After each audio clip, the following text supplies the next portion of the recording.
ဒီကောင်လေးဟာမွေးကလေးကပူပေါင်းတစ်ခုထဲမှာပဲနေထိုင်ခဲ့ရတာပါ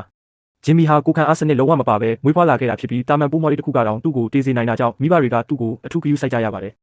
ဂျင်မီအသက်၄နှစ်အရွယ်မှာမိဘတွေကသူ့ကိုဆေးရုံကနေအိမ်ကိုခေါ်လာခဲ့ကြပြီးအိမ်ရောက်တဲ့အခါမှာတော့သူဟာပူပေါင်းတစ်ခုနဲ့တိုက်မိလူနီးပါးဖြစ်ခဲ့ပါတယ်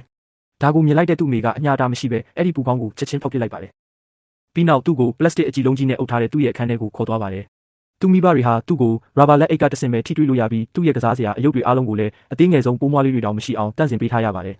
သူ့အမေဟာနေတိုင်းအိမ်လုတ်ကုတ်ကီးတွေကိုပိုးသက်ပြီးမှကျွေးလေးရှိတယ်လို့ညတိုင်းပုံမြင်ပြောပြတဲ့အခါမှာလည်းသူ့သားကိုအိမ်ပြင်ဘယ်တော့မှမထွက်စေချင်တာကြောင့်မင်းသားလေးတွေအမြဲတမ်းတည်ဆုံသွားတဲ့ပုံမြင်မျိုးတွေကိုပဲပြောပြလေးရှိပါတယ်တခါတလေမှာအပြင်ကကလေးတွေကသတင်းပေါက်ကနေသူ့ကိုပူပေါင်းကောင်လေးဆိုပြီးလာနောက်ပြောင်တက်ကြပေမဲ့သူ့မိကအမြဲတမ်းလိုက်လံမောင်းထုတ်ပေးပါတယ်ဒါပေမဲ့ဂျင်မီအရွယ်ရောက်လာတဲ့အခါမှာတော့သတင်းပေါက်ကနေတဆင့်ကားစီးနေတဲ့မိန်းကလေးတစ်ယောက်ကိုမြင်တွေ့သွားပြီးသဘောကျသွားခဲ့ပါတယ်အဲ့ဒီမိန်းကလေးကဂျင်မီသူ့ကိုကြည့်နေတာကိုမြင်သွားတဲ့အခါမှာတော့သူ့စီကိုလာရောက်လည်ပတ်ခဲ့ပါတယ်အဲ့ဒီမိန်းကလေးကိုမြင်လိုက်ရတဲ့အခါဂျင်မီဟာဘာပြောရမှန်းမသိအောင်ကိုစိတ်လှုပ်ရှားသွားခဲ့ပြီးသူမပြန်သွားတဲ့နောက်မှာတော့ဂျင်မီဟာအဲ့ဒီမိန်းကလေးကိုအကြီးကျယ်ချစ်မိသွားပါတော့တယ်